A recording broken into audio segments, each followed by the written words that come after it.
to you from underneath a peach blossom. It's time for an episode of Be Awesome.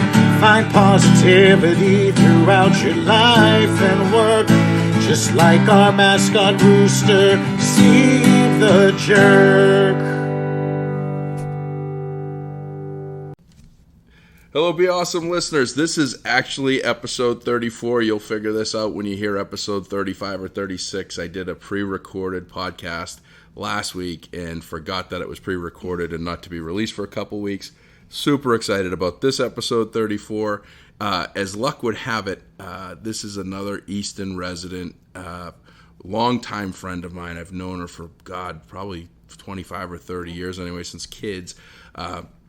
Marisa Boidi was Marisa Verducci growing up, and she grew up on Cranberry Lane. She was part of the Cranberry Lane gang, a whole bunch of kids that were always hanging out together. And the original episode 34 was with Mark Lamb, who is another Cranberry Lane gang. So the how this all happened is kind of neat, but I just thought that that was already planned, and then talking to you, this all worked. So welcome to the podcast. Well, thank you. I'm very excited. Thanks for having me. Your first podcast. Yes, You're I'm the very excited. First female on the podcast. Ooh, yes, that's even more exciting. Yes, there you go. You know, it's I've been asked this a number of times. Chris Martinetti, who I brought up, he's one of my greatest fans and critics. Yeah. He says, "Why don't you ever have any women on the podcast?" I say, "Well, typically I'm in a hotel room or someplace that is kind of a awkward. Hey, why don't you come up to my hotel room and do a podcast?" It's kind of a weird line there, but we're at Marissa's house, and I got to talking to Marissa a couple weeks ago, and I was sharing with her about kind of digital dementia and kind of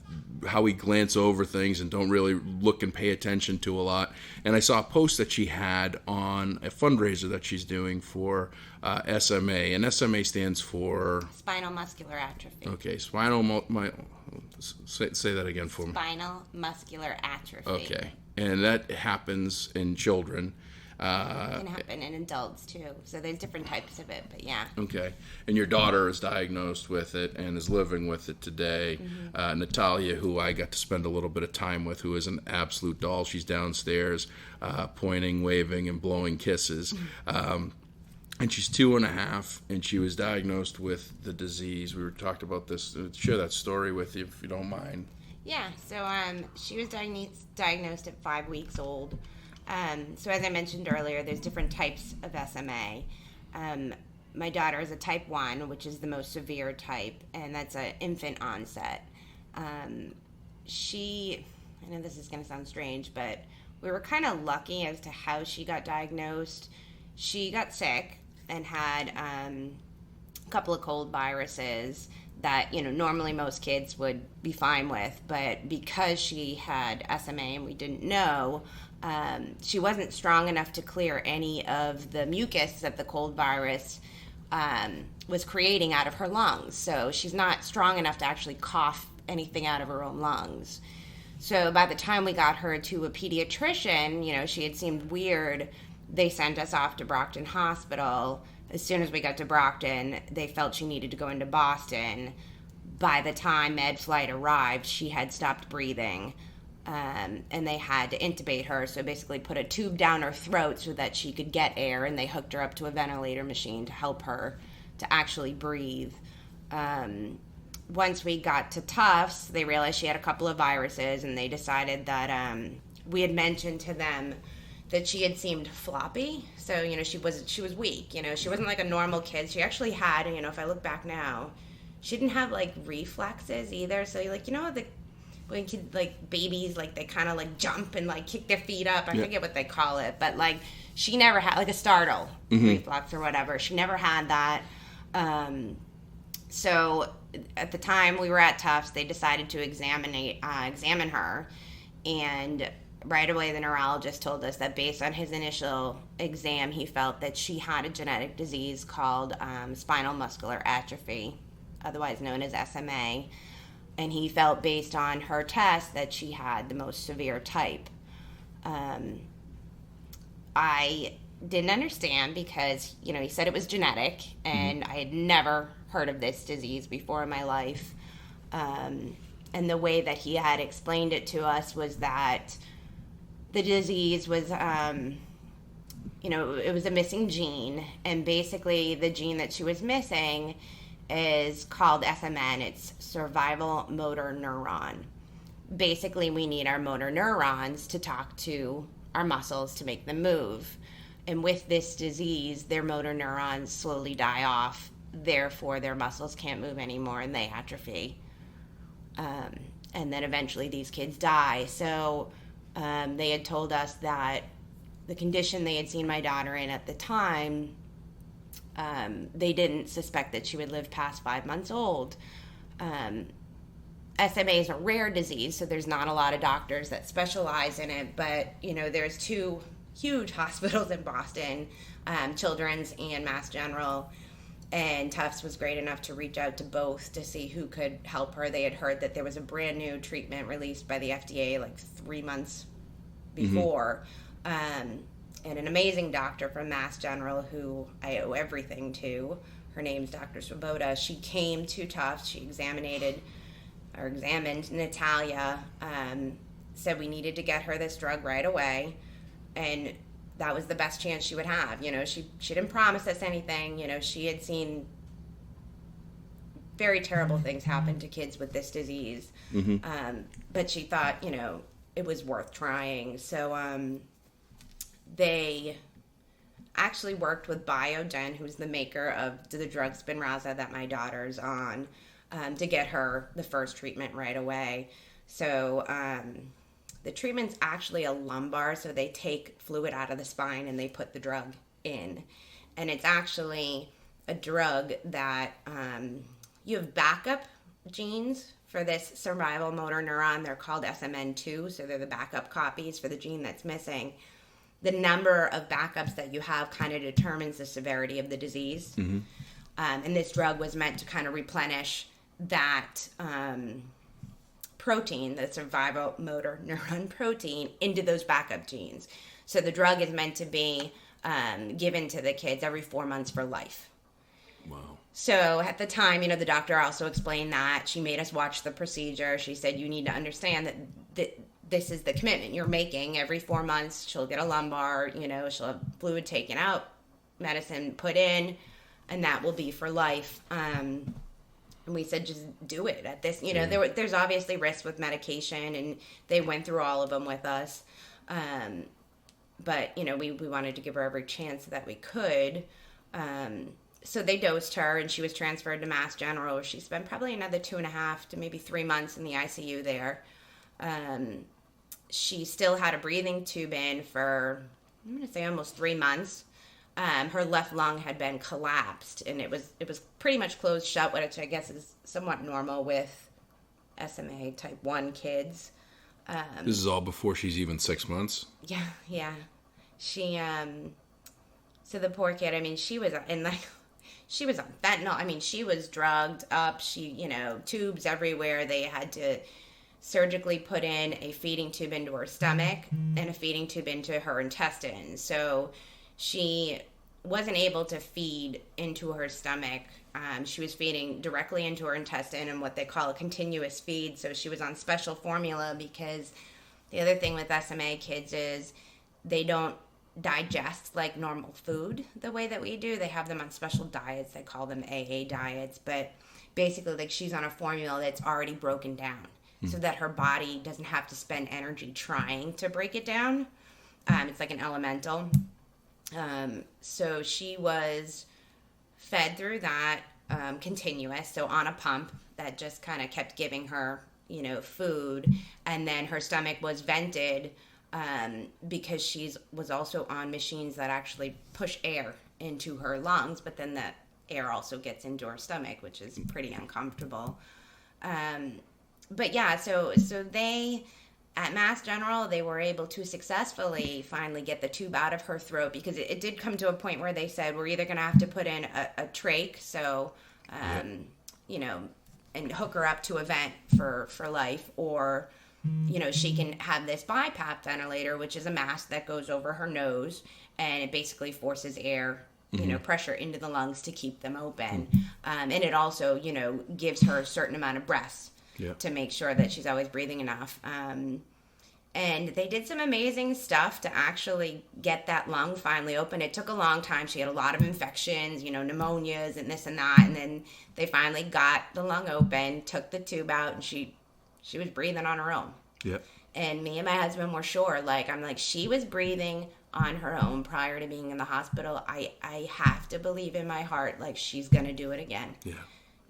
And we fought. And, her neurologist and her pulmonologist were with us the whole way. They're like, I think she's a fighter. I think she's got her in it, So she finally, after, 4 months or something of being in hospitals, ICUs, and everywhere, they were ready to send her home.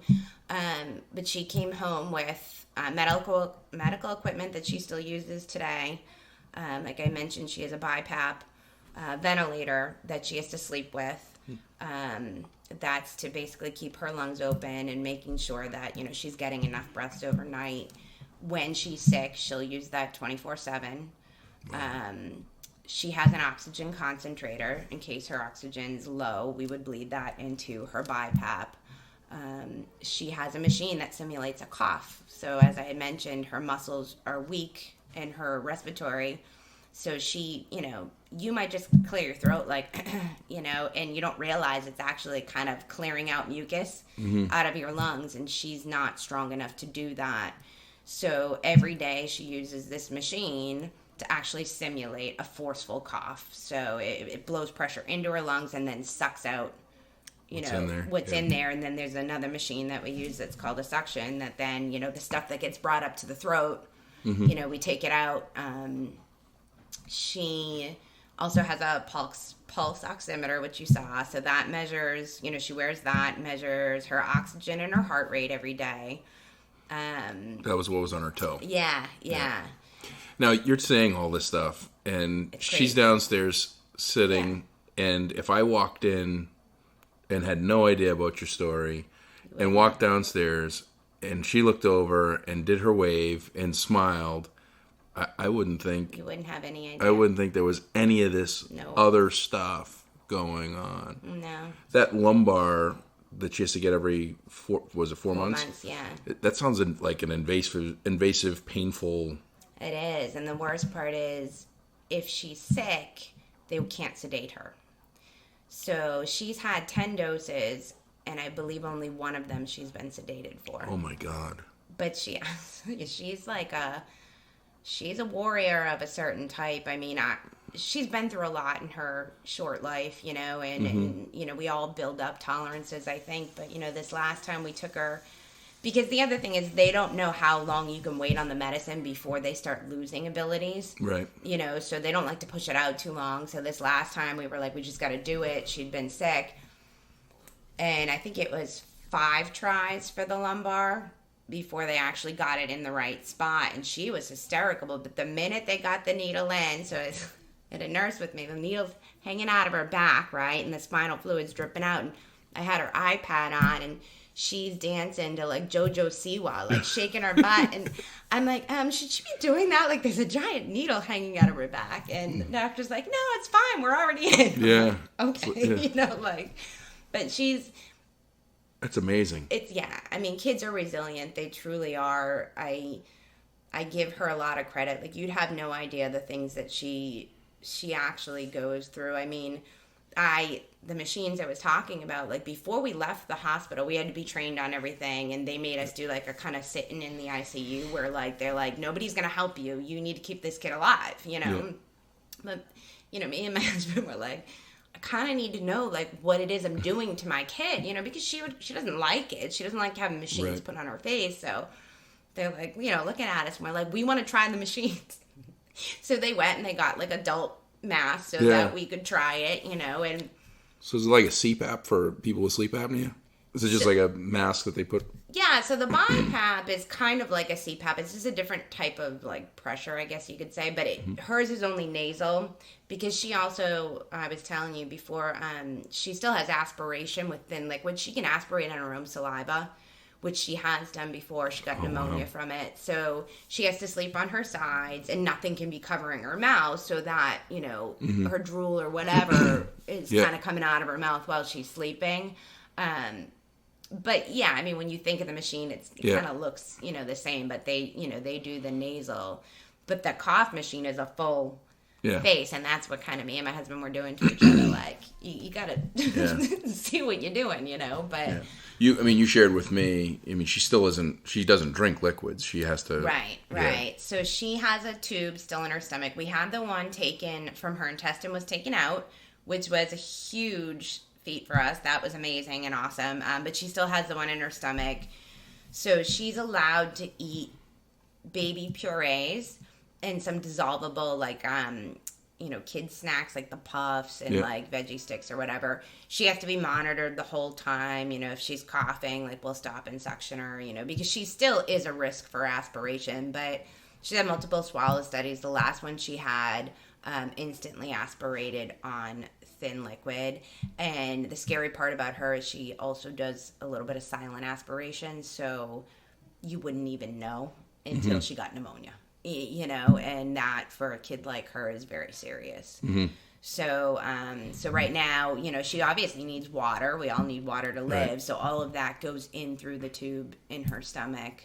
And then she's also fed continuously formula overnight in her stomach through a machine, because kids with SMA also have, and there's a lot of research still being done around it. There's a lot of strange things that these kids are affected with that they don't 100% understand, but they know that multiple kids are having these things, and one of them is extreme low blood sugar.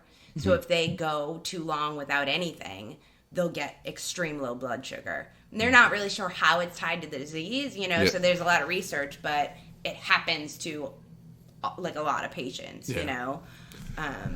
So, speaking of that, I've talked to probably 5 or 6 folks. We started talking about this about a week and a half ago, and I've talked to 5 or 6 people telling them that I was, I look forward to doing every podcast, Right. which is kind of hard because some of the podcasts are difficult. This this has got to be a very difficult topic. This is your child. This is 2.5 years basically of every minute of every day worrying and machines and all this stuff.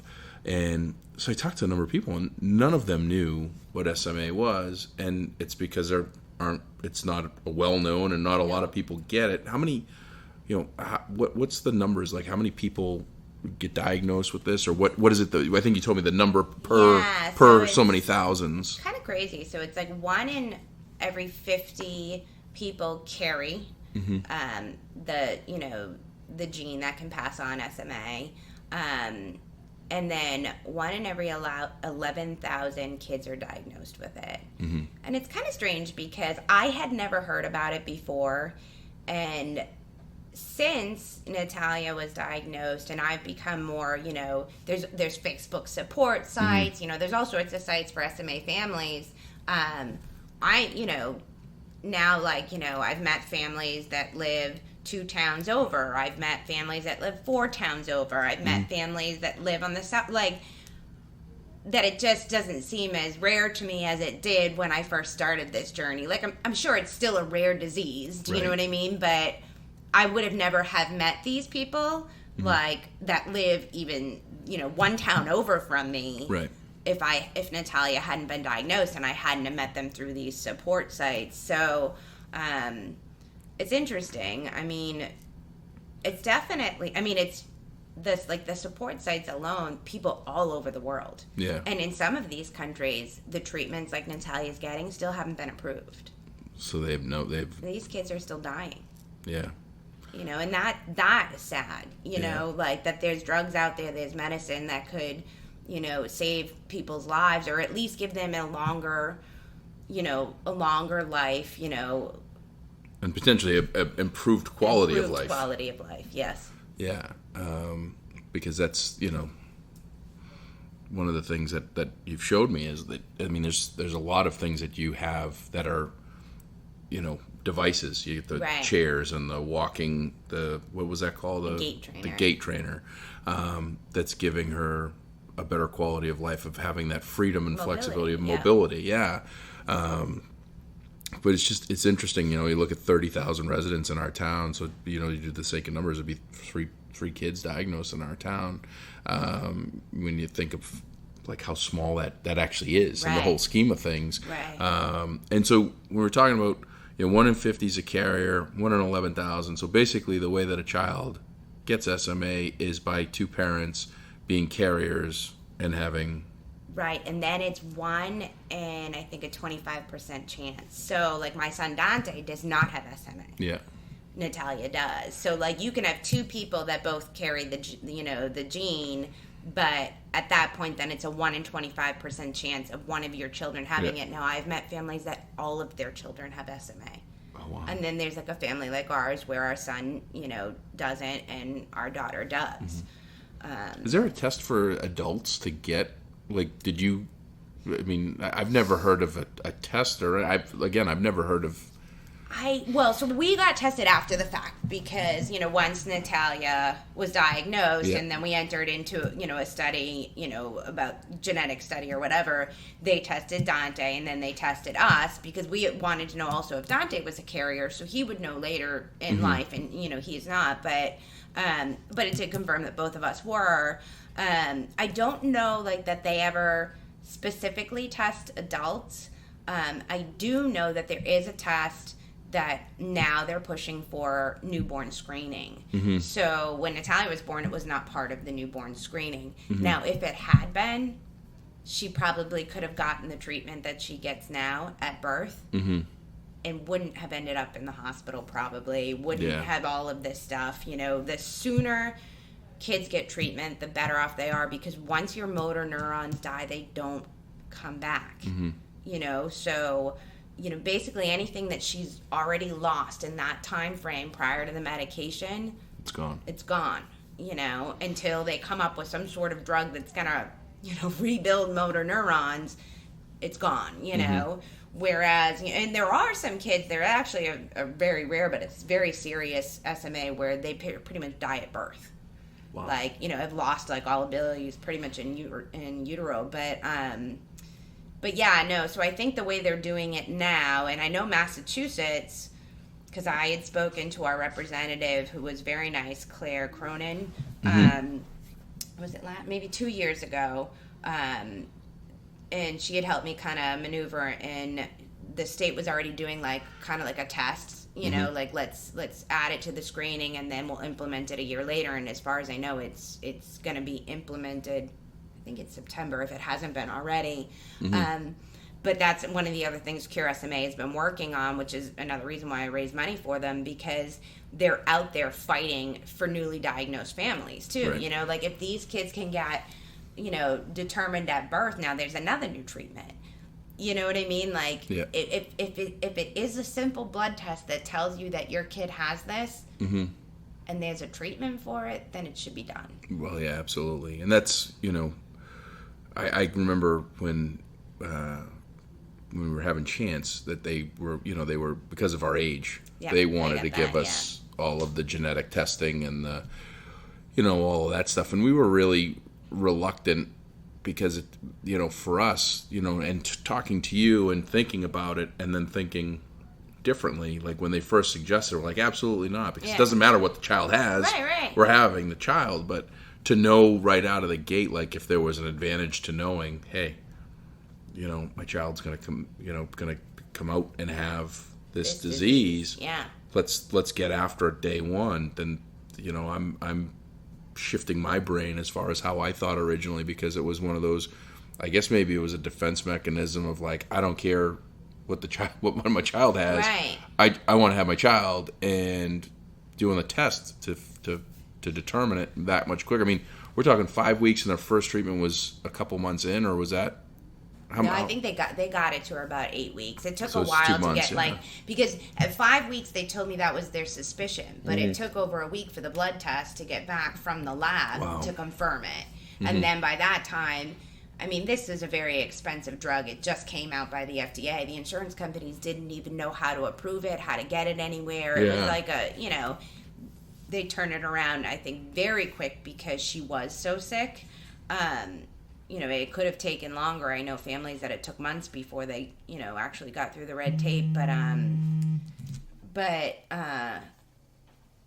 yeah, I mean, it's odd how quickly, like, again, if I think back now, she lost a lot, like, over that 4 or 5 week period, you know, like, I remember, and if I look back at pictures, you could see when she was, like, first born, she had her legs up, her arms up. Then you look at maybe a picture of her 3 weeks old, arms straight, legs straight, like, and you look at her and you can almost see, like, wow, she wasn't really moving, was she? You know?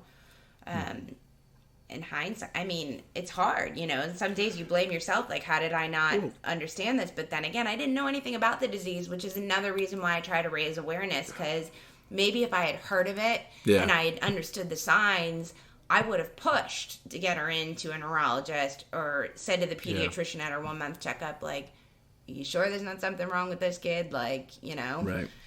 So. And every kid's different. So it's like, you know, it's, you don't, you know, some just lay mellow and hanging out, you know, that's, Danny and Chance are two polar opposite kids. So it's like, I could totally see, you know, where. Well, they had like a 9-pound born son, you know, and then a 5-pound boy, you know, girl. That was a couple weeks early. Yeah, so I thought to myself, oh, well, you know, girls are probably just different than boys, you know.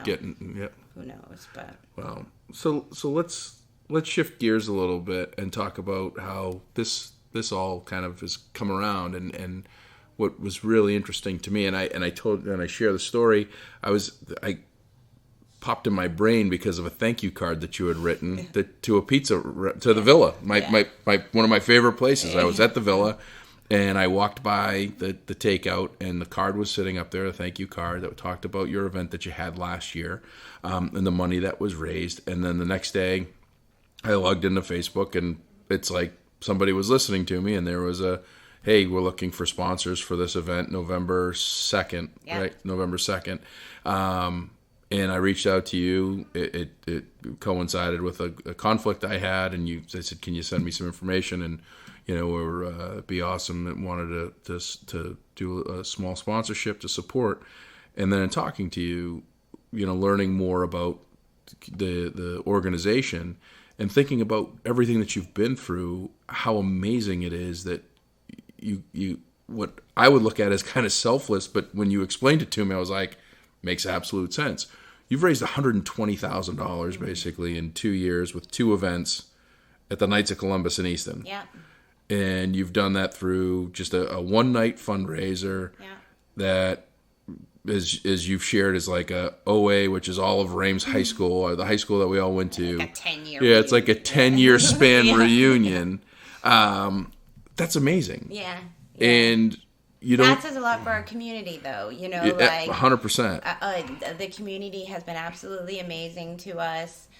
So supportive, and I also, you know, it's a fun night. You know, so it's a fun night out locally to raise money for a great charity, I think. And you know, I really can't say enough about our community. The community has been extremely helpful to us. So one of the things that's amazing to me with your story is arguably some of the most expensive medication in the world. You know, it's a rare. The newest drug is the most expensive medication. So the newest drug has now gotten the credit of the most expensive drug in the world. Congratulations. The equipment, the staff, the nurses, the therapies, the everything. It's got to be, even for someone, and I'm not getting into finances or anything else, but even if you're financially capable, it's got to put a strain on you. It does, yeah. And you never said, well, let's do this self-fundraiser. Let's do this. Let's raise this money for SMA as a whole. Where was the thought kind of coming from with that whole? Because I was driving over here, as I shared with you. I was driving over here, and I'm sitting here saying, I don't know how that thought, how some people think, well, let me do a fundraiser for myself or for my family or for whatever. And then there's people like you and your family that say, you know what, let's do this for everyone and so much. I think, like, I worked many years. I worked hard. I thought money was the answer to everything, you know, and everything that happened with Natalia put life into perspective for me. You know, I worked at a company for 12 years. I made a lot of money, and then when she got sick, they let me go. You know, So yeah, money was tight. Times were really tough. But in my mind, like, all I could really think about was that money didn't matter, because if I didn't have my daughter, if she wasn't alive and she wasn't well, then there was no money in the world that was going to change that. There would not be a single dollar in the world that could change that. I would rather live in a box somewhere with my daughter and, maybe stealing somebody's electricity for equipment or something than, and I mean, granted, if things ever got down to the point where we were, in a very serious financial situation, I probably would reach out to the community. But right now, it's more about, I've met these families, I've seen their children, and you said you saw Natalia, and you wouldn't be able to tell by looking at her, right? Which, God bless her, and that's amazing. I've met families where their kids are much worse off than Natalia. I've also saved my daughter's life before. I've seen her turn blue. I've seen her cry but no tears come out, and open her mouth, and I've seen things that most people haven't seen. And in my mind, all I want is her to live. And if the way for me to do that is to raise money for an organization that I believe is truly investing their money into research, treatment, equipment, like we had talked about, helping Natalia and other families that really need it, I really just think that that's the way to go. I mean, I have donated money to all sorts of charities, and I usually have no idea where my money goes. But I can tell you, like with Cure SMA, they do webinars, seminars. They're always keeping the community up to date on the drug pipelines. When new stuff comes out, they immediately bring the community together, and they say, okay, we know there's going to be some problems with insurance. Here's what we're working on. They're working on, like when the first drug came out, there was only maybe 10 hospitals or something in the country that would dose it.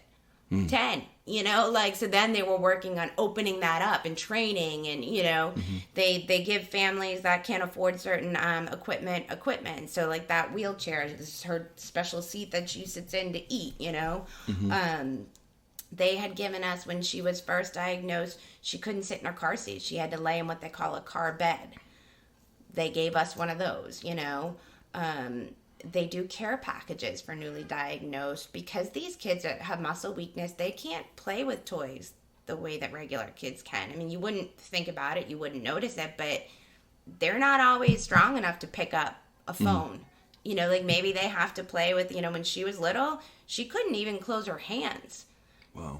So they do all sorts of things. And I've seen devastation through some of these families. And I think I just feel the need to help everybody with Natalia. Obviously I want what's best for my daughter too. And if I can help more people, more families that feel the way that I do, then I feel like that's awesome, And I want my daughter one day too to be proud and to do the same things, to fight for other people. And, I can't wait till she's old enough to just tell her too about, all the people that have done, for her, for the community, for her disease. And I don't know, there's just something about it that just makes you feel good. Whereas I've never been one to ask anybody for anything for myself. I don't even know that. Like I said, you'd probably see me living in a box down the street before I'd start a GoFundMe page, But I really do think that once and not that there's anything wrong with doing that. It's just there's not, because to everybody it's different. In my circumstance, because she is so sick, for me it's more about I'd rather a cure. Yeah, you know what I mean? Like I'd rather cure her than pay my bills. Yeah, and I know that sounds crazy, but in my mind, and maybe someday it comes to the point where it's like, oh, all right, that's not going to happen, and I change my mind or whatever. But for now, that's what my mind is set on. Yeah, I have hopes, and she will be cured one day. And you know what? I want to be a part of that. Yeah, and that's amazing. And it's, when you think about the way that you say it and how you say it and what you've experienced and what you've seen and the people that you've met, I don't know that anybody would do it any other way. Right. But a lot of people would look at that and go, well, why isn't she? You're but taking I care would of. think the same thing if I did, like. But you're taking care of your family. You're just taking care of your SMA family, which is a whole lot larger than what's in this house and what's in the neighborhood. Right. You're reaching out to so much more. Right. I mean, plus, we do have a lot of support from our own family too. Like I would never obviously let anything bad happen to, my son, or he'll, always make sure he goes to college. You know what I mean? Like it's nothing like that. But I don't know. I think, and if I wasn't in this position and I was kind of in somebody else's, and I would probably think the same thing too. Like I don't know why they wouldn't, do a GoFundMe until you're here. Right.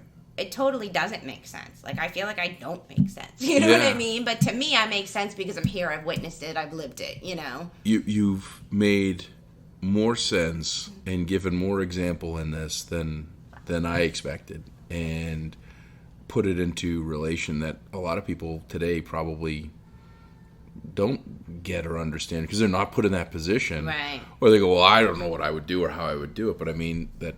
You do it. You do it, and then we're listening to her making noise downstairs.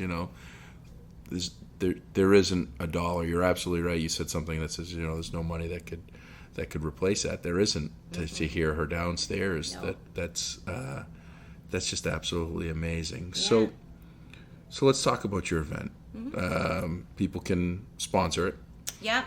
So we're looking for sponsors. The sponsorships range anywhere from $250 to $2,500. Obviously, different things come with that, but any sponsor that we get in before September 6th will be printing their logo in the Suburban Shopper that should go out to 9,000 Easton residents, I believe on September 18th. Again, all this money is tax deductible. It goes to Cure SMA, which is a nonprofit. We're also looking for people to donate items for our silent auction or our raffle. So like the great people at the Villa every year have donated us a gift card. So we're very grateful to people like that, as well as we're very grateful to you for your sponsorship. So thank you. The other thing people can do is they can either donate online or they can buy tickets and come to the event. I mean, the event's a great time. We have a DJ, we have a photo booth. Like I said, we have, silent auctions, raffles. And like you said, it's just... You've got graduating class from like 1989 to 1999, somewhere around that. It's just an all in all great time, And then we do, we there is a speaking part. Last year, Natalia's neurologist came, which was really nice. She talked to the group for a little while, and I thought, it was very informative. And, this year, it's actually, the event is on my father's birthday. My father passed away this year, and he was one of Natalia's biggest advocates. It's also the same night as the Breeders' Cup, and my father was a huge racehorse fan, and I always have been too. So we're going to make a little fun with that for the night, too, do a little something different there. So, you can actually... so she's got her own Facebook page too if you just want to get to know Natalia. Oh, I didn't know that. Yes, she does. So we've been kind of tracking all of her milestones that she's been making. So if you go to Facebook and you just look up Natalia's Fight, you'll be able to find her page. And then on that page you'll also be able to see the website for the event. Funny I don't have the... So Natalia's Fight. Yeah. Okay. And then if you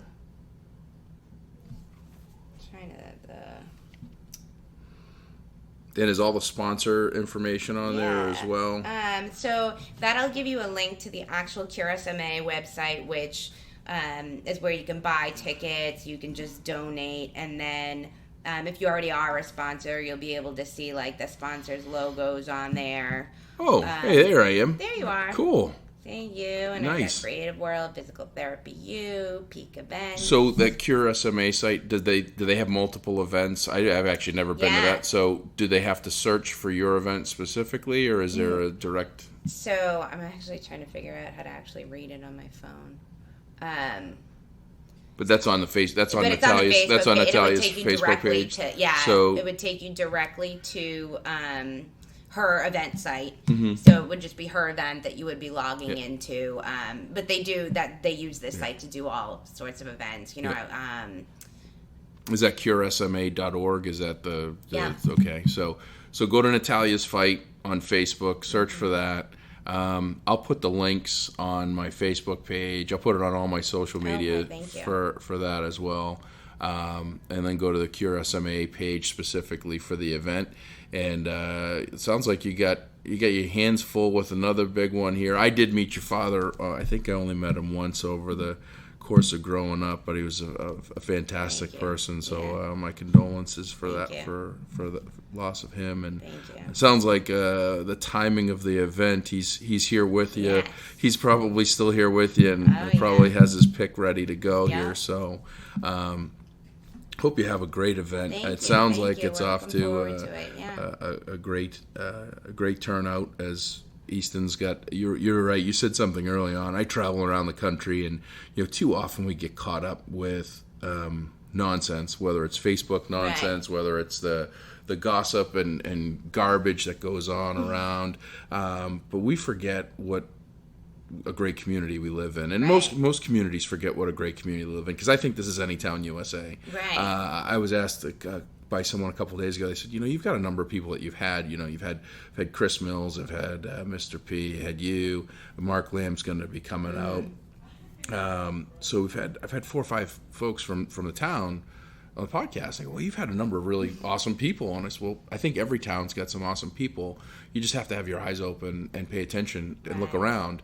And sometimes they get weeded out with the bad ones, but we do have a phenomenal community that sticks together, that bands together, especially in times like this. And it's great, even though I was from a distance. I've been from a distance in all of this, to hear and see, how phenomenal. Because I just threw the number out that I thought I saw on the card, and then you said, no, we've raised $120,000 in 2 years, and you just go, mind blown. That's amazing. So, congratulations on that, and I hope you have a great event. I'm going to do a couple of things just listening to you and wanting to help this, and it goes along. I'm going to close out here. As always, you can find me. Josh@beawesome.com is my email address.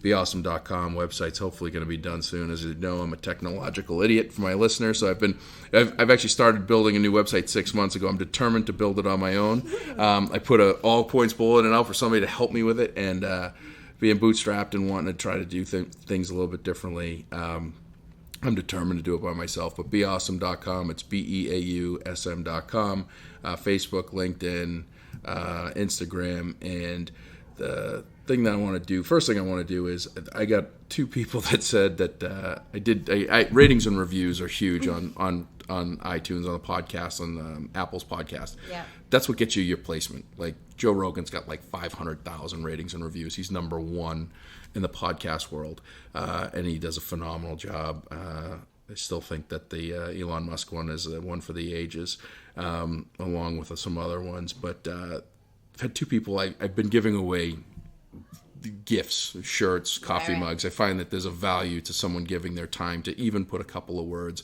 and click 5 stars, hopefully. 5 stars is best. That's awesome. 1 star, not so awesome. So prefer to have the 5 star. But I have 2 people that did reviews recently that said, I've got your shirt, I've got your coffee mug, I'm awesomed out, but I'm still going to do a review. And I think that to give back, I've got 40 ratings and reviews right now. It's over the course of a year, and just asking for it. Up to 140. I'm going to give $5 for every rating and review that happens on there. So that's another $500 that we'll give to you on November 2nd. Thank you so much. And I'm going to give you 100 shirts. We'll do 100 for 100. So 100% of whatever. They sell for $24.99. So it'll just give you 100 shirts. You can sell them at your event, sell them whatever. And that should give you a little bit of help to get this thing going, and hopefully find some more folks to help, because I'm just so amazed at what you have accomplished and done in meeting Natalia and seeing her, because I saw a couple of pictures of her on Facebook. It doesn't do any justice when you walk in and her face just lights up and she smiles at you, and then she plays cute and does all this stuff, and I mean, amazing. You're doing a phenomenal job. Thank you so Keep it up, and thank you for everything. Keep doing. Yeah, no, this is amazing. And, there's some real lessons that we can all learn from this talk.